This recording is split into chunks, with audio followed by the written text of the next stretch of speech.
श्रीराम. साधक हो, सध्या आपण श्री ब्रह्मचैतन्य गोंदवलेकर महाराज यांचे थोर शिष्य परमपूज्य श्री ब्रह्मानंद महाराज बेलधडीकर यांच्या चरित्राचा आस्वाद घेत आहोत. तसेच रविवारी श्री महाराजांच्या काही भक्तांचे अनुभव ऐकणार आहोत. परमपूज्य श्री ब्रह्मानंद महाराज बेलधडीकर यांच्या चरित्राचे लेखक गुरुभक्त भास्कर अनंत लिमये सांगतात.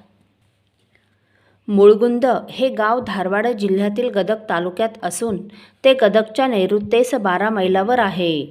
तेथे पूर्वी सुमारे 300 वर ब्राह्मण घराणी होती. त्या गावचे बहुतेक सर्व ब्राह्मण वेदव्यासंगी होते, त्यामुळे ते फार प्रसिद्ध होते. त्या काळी ब्राह्मणांची लोकसंख्या ही 1000-1200 पर्यंत होती. ऋग्वेद व यजुर्वेद अशा दोन्ही शाखेत पारंगत झालेले अनेक विद्वान ब्राह्मण तेथे होते.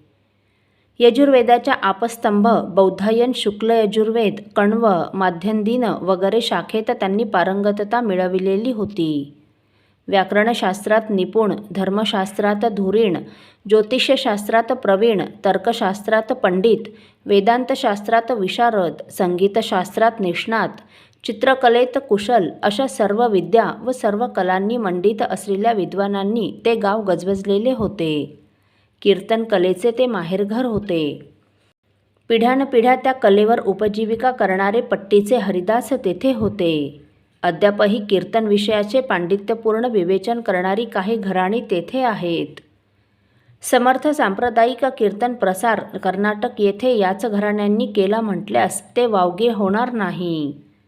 या गावात गोब्राह्मणांचा परामर्श घेणारी अत्यंत भाविक व उदार अशी सावकार मंडळी बहुसंख्येने होती. त्यामुळे दूरदूरहून आलेल्या विद्यार्थ्यांची जेवणाची व राहण्याची उत्तम सोय सुलभपणे होत असे व त्यांना विद्यार्जन करता येत असे. उपलब्ध होणाऱ्या या सर्व सोयींमुळे मुळगुंदला विद्यानगरीचे स्वरूप प्राप्त झाले होते. अशा या मुळगुंद गावी न्याय वेदांतादी शास्त्रातील जाडे विद्वान जंतली गुरुनाथ शास्त्री नावाचे ब्रह्मवृंदाला ललामभूत व पंडिताग्रणी महनीय राहत असत. ते सदा पाठ देत व प्रवचने सांगत कालक्रमणा करीत असत. अनंत भट्ट हा शास्त्र अभ्यासासाठी यांच्याकडेच एके दिवशी दाखल झाला. गुरुनाथ शास्त्री हे अत्यंत सात्विक, सदाचार संपन्न व परमब्रह्मनिष्ठ होते. विद्यादानाबद्दल चहूकडे त्यांची ख्याती पसरली होती. त्यांचा स्वभाव कमालीचा शांत होता. दंभ व मत्सर यांची त्यांना तोंड ओळखही नव्हती. विद्या विनयेन शोभते ही उक्ती जणू सार्थ करण्यासाठीच की काय विद्यानिधी गुरुनाथ शास्त्रांना सजविण्याकरता विनयच त्यांच्या रूपाने मूर्तिमंत अवतरला आहे की काय असे वाटत असे. विद्यार्थ्यांच्या सोयीनुरूप दिवसरात्र न म्हणता ते केव्हाही त्यांना शिकविण्यास तत्पर असत. सदा सर्वदा विविध शास्त्रांचे स्पष्टीकरण करण्यात दंग असलेले ते गुरुकुलातील ऋषीप्रमाणे शोभत असत. त्यांच्याजवळ अध्ययन करून कित्येक शिष्यांनी पंडित पदवी मिळविली होती. असल्या अलौकिक गुरुजवळ अध्ययन करण्यासाठी असामान्य शिष्य अनंत भट्ट आला.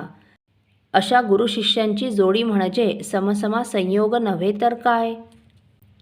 गुरुगृही अनंत हा पहाटे 4 वाजता उठत असे व अरुणोदयापर्यंत आपला अभ्यास करीत असे.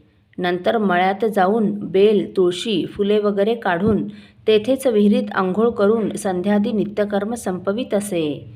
मग काढलेल्यांपैकी काही तुळशी व फुले रामाच्या देवळात देऊन बाकीची गुरुगृही देत असे व विद्यागुरूंची सेवा करीत दुपारपर्यंत त्यांनी दिलेल्या पाठाचे चिंतन करीत असे.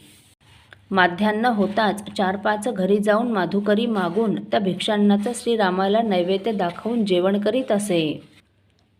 त्यानंतर थोडा वेळ गुरूंच्या घरकामात व श्रीराम मंदिराच्या स्वच्छतेत घालवून पुन्हा गुरुजवळ नवीन पाठ शिकण्यास येऊन बसत असे. निरर्थक वेळ दवडण्याचे त्यास कसे ते माहीतच नव्हते. इतर विद्यार्थ्यांमध्ये मिसळून तो विनोद करीत असे, पण विनय त्याने कधी सोडला नाही. गुरु आज्ञेचे पालन तो काटेकोरपणे करीत असे. सदाचार निरत व सदाभ्यास तत्पर अशी त्याची वृत्ती असे. धर्मनिष्ठ वागणूक व कुशाग्र बुद्धी यामुळे त्याने थोड्याच काळात काव्य, नाटक, अलंकारादी साहित्यशास्त्र संपविले. नंतर तर्क व व्याकरण शिकण्यास सुरुवात केली. महाबुद्धिमान अनंताने अवघ्या 3 वर्षात न्याय व व्याकरणशास्त्रात अद्वितीय पांडित्याचे संपादन केले. अनंत भट्टाने थोड्या अवधीत संपादिलेले श्रेय पाहून त्याच्या बरोबरीच्या छात्रांना महद आश्चर्य वाटले व ते त्याच्या बुद्धिसामर्थ्याची मनापासून प्रशंसा करू लागले.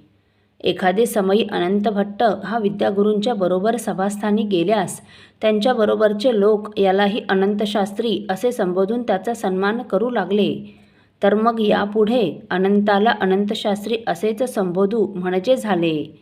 अनंत भट्ट याला आता सर्व लोक अनंतशास्त्री असे संबोधू लागले. असो. साधक हो, परमपूज्य श्री ब्रह्मानंद महाराजांच्या अंतरंगात असलेल्या भक्तीच्या अंकुराचा व तदंगभूत विरक्तीचा वृक्ष बनला व त्याचा उद्रेक अनेक तऱ्हेने त्यांच्या वागणुकीत दिसू लागला. ही घटना आपण पुढील भागात बघणार आहोत. श्रीराम समर्थ. आपल्यातील कोणा श्रींच्या भक्तांना श्रींचे काही अनुभव आले असतील तर कृपया आपण मला ते 9422843253 अथवा सुनील दादांच्या 9892608401 या व्हॉट्सअप नंबरवर कळवावेत अशी नम्र विनंती. श्रीराम समर्थ.